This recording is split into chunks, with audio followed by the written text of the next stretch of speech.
Dito na naman tayo. Share natin tong balita ni Maharlika about kay Chief Browner. Na nagsasalita siya na mayroon daw siyang nalalaman na mayroong magkudita kay Kuting. Totoo ba kaya? Browner?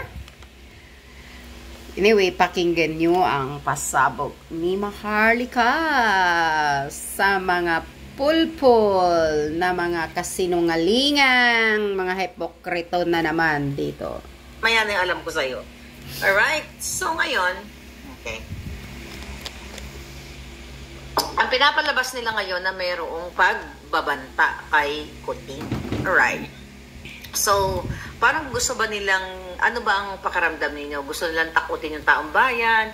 Ano ba kayo, natutuwa ba kayo na magkakaroon ng ganitong mga klaseng banta? Ano sa tingin nyo? Mag-comment kayo dyan, babasahin ko. Then like 10 hours after, naglabas sila ng kanilang panibagong statement na binabawi nila na wala daw kudeta na niluluto. Alright? So wala daw attempt na niluluto. At sinabi ni Anyo at ni Browner o ni Bronner, si Brownie na lang. Brownie. Yung totoy, di ba? Tinutotoy mo ang Brownie. Anyway, sabi ni Anyo, misquoted lang daw yung lumabas sa balita. And misquoted. At sabi naman ni Romeo Bronner ng AFP, okay? Ng chief ng AFP, ay out of context. Okay? So parang out of context, iba yung ibinalita ng mga media o iba ang naintindihan ng nakarinig. That's impossible. Right? Unang-una, mismo sinabi niya, for sure nanood nyo na sinasabi niya na merong pagbabanta. Diba? Some of them are former officers of the AFP at nakausap ko yung iba. Sabi niya, nakausap niya. Diba? Binasa natin kanina. Kaya nga sabi niya, kinausap niya, sir, you have the right to do that because we are in democracy, but sabi niya, please do not involve active personnel. Tapos sabi niya, maawa tayo sa ating bansa. Alright? Ngayon, ang sabi ni Anyo dyan ay, again, misquoted. Sabi ni Anyo, General Anyo, maaring hindi nauunawaan ng gusto ng iilan ang ibig sabihin ni AFP Chief. Kasi ba naman di kayo promotor ng fake news? Correct. Mga diba? Fake Hindi news. Hindi nyo ba naririnig yung sarili mo? Hindi nyo ba naririnig, General Anyo, yung sinabi ng kabaro mo? Balikan mo yung kanyang speech para hindi kayo nagpapakalat ng fake news. Diba? Ang gobyerno, mayroong mga kaletsihan na, yun, mayroon silang nilaunch na maging mapanuri daw ang mga Pilipino. Pero kayo mismo, sinusuri namin, huling-huli, malinaw pa sa sikat ng araw, na kayo yung mga sinungaling. Tama. May voice, may vocalization. Di ba? Parang kanta, may voice. Okay? Tignan natin. Okay, tignan natin. Parinig natin. Okay? Ang sinabi mismo ni Bronner. Right? Tignan natin sinabi ni Bronner. Okay? Ito. Tignan natin, ha? Ito. Dali. I-rewind ko lang saglit. Dalo na huwag okay. So, officers of the armed forces. At nakausap ko po yung iba sa kanila. Sabi ko sa kanila, sir, you have the right to do that because we are in democracy. But please do not involve the active personnel of the armed forces. Awa na tayo sa ating bansa as we work under the conditions to move forward to progress. Ayan, mga palangga. O, diba, sinabi niya mismo, tapos after 10 hours, sasabihin niyo out of context. At sasabihin niyo hindi naintindihan ng nakarinig. At hindi tama yung, ang dating ay hindi tama yung pagbalita ng mga reporters. Unang mga media. So, kaya dapat talaga matanggal kayo lahat eh. Actually. Diba? May mga kadahilanan kung bakit matanggal kayong lahat. Okay. Ngayon, puntahan muna natin itong si Bronner. Okay, sabi mo, General Bronner, na maawa tayo sa ating bansa. Maawa tayo. Okay, kung totoo ito, let's say, for the heck, kung totoo na mayroong nagpaplano na bubuhatin na si Kuting, ako, peacefully, it's okay. That's nice. Peacefully is fine. Huwag lang yung madugo kasi maraming madadama yan, kawawa naman mga inosente. Sabi niya, maawa tayo sa ating bansa. Kung ito ay totoo, maari, dahil yan ang una mong pinalabas, na mayroon naman talagang co-attempt. Hindi dapat nga pinangalanan mo right there and then kung talagang, true ka sa iyong mga pinagnangata doon. So, maawa ka sa ating bansa. Sabi ni Bronner, maawa tayo pala sa ating bansa, talking to the men in uniform. So kung meron talagang nag-aaklas, I think isa sa reason kaya gagawin nila kasi naaawa sila sa bansa. Bakit sila naaawa? Dahil sa ginagawa ni Kuting at ni Lisa. At alam mo mismo, General Bronner, na ikaw ay sobrang sipsip kay Lisa Ahas Araneta Smugs. Kasi may negosyo ka rin sa AFP. Ganon. Diba? At ayon sa ating napag-alamang mga ahas na gumagapang dyan sa AFP mismo, okay, kasabwat mo si Ashgard. Yung pinakita natin na si Ashgard, mga palangga, siya yung intel firm na binabayaran ni Lisa Ahas Araneta Smugs na manggipit ng not only Maharlika, di ba? Kung nakafollow kayo sa akin, si Ashgard, intel firm, ayan ang kasabwat ni Lisa Smugs na mag-wiretap, mag-hack sa mga government sites. Diba? Na-report na natin yan. So, kung totoong meron, edi, kung tingnan natin sa sinasabi mo, Mr. General Bronner, maawa tayo sa ating bansa. So, may reason kung bakit sila gustong mag-alsa. Right? Tapos sabi mo pa, let's give our country the chance to move forward to progress. Yun ang magiging dahilan kung bakit merong quote-unquote na sinasabi mo na may mga gustong sa iyong first statement na merong gustong mag-attempt. Diba? At kung gusto nila na magkaroon ng tsansa ang taong bayan, diba? Para mag-move forward from the bad governance of Lisa Araneta Ahas Smugs na kasabwat mo rin at sobrang kiss-ass ka o maybe kiss-kipay ka sa kanya. Alam naman yan ng mga kabaro mo. Gusto mo bang tarantahin ang taong bayan? Kaya on your first statement, sinasabi mong may nag-aaklas or something. Ayaw namin na magkagulo, ayaw namin ng madugo. Okay? Ang gusto namin tahimik. Dahil kung gusto namin ng madugong kaguluhan sa Pilipinas, di sana sinakyan na namin yung mga pakulo nyo dyan. Kayo dyan, lalo na si Kuting, na tayo ay mag-alsa sa China. Sana sinakyan na namin yung pahayag ni Senator J.B. Erzito na huwag makapili. Pero kayo yung mga makapili eh. Mga palangga, sila yung mga makapili. Tapos, okay?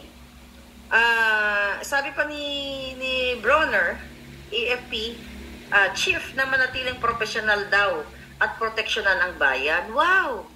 Baka nanginan yung lahat. Manatili na proteksyonan, maging manatiling professional. Yung pakikisabwatan ni Lisa sa smugglers at ni Kuting, hindi pakikipagsabuatan, business partner. Professional ba yan? Isindikato yan, mafia yan ah. Ikaw na dyan, ikaw ang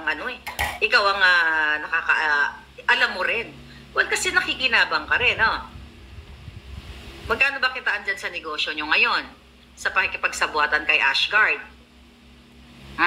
Diba? Kumusta na yung extraction ninyo sa Turkey? Alam mo rin yung extraction sa Turkey, yung pinag-usapan natin, di ba? Di ba kayo nag-uusap? Si Bianca Zubel, ikaw, si Ashgard, na i-hold muna. Di ba? Ang transaksyon, ang pag-change ng mga tao dyan sa ISAF. Ano nangyari dyan? Alam mo yan. So kung meron man, kung totoo man sinasabi nyo, well, sa ibinawi nyo na wala namang data na out of context or misquoted, doon palang sinungaling na kayo. Gumasos pa ang gobyerno ng maging mapanuri, fight against fake news. Pero kayo ang numero unang fake news. Kaya kung ako tatanungin ninyo, kung merong social, what do you call it? Coup.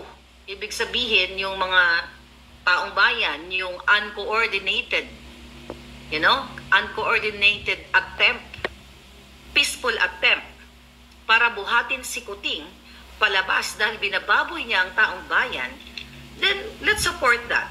Diba? Kung yun ay, ano lang, kumbaga kung yun ay, what do you call it? Speak up day, peaceful negotiation, yung kakausapin lang si Kuting na tumigil na kayo dahil inuubos na yung pera ng bayan. Ngayon, General Bronner, kitang-kita na nagsisinungaling kayo. Alright?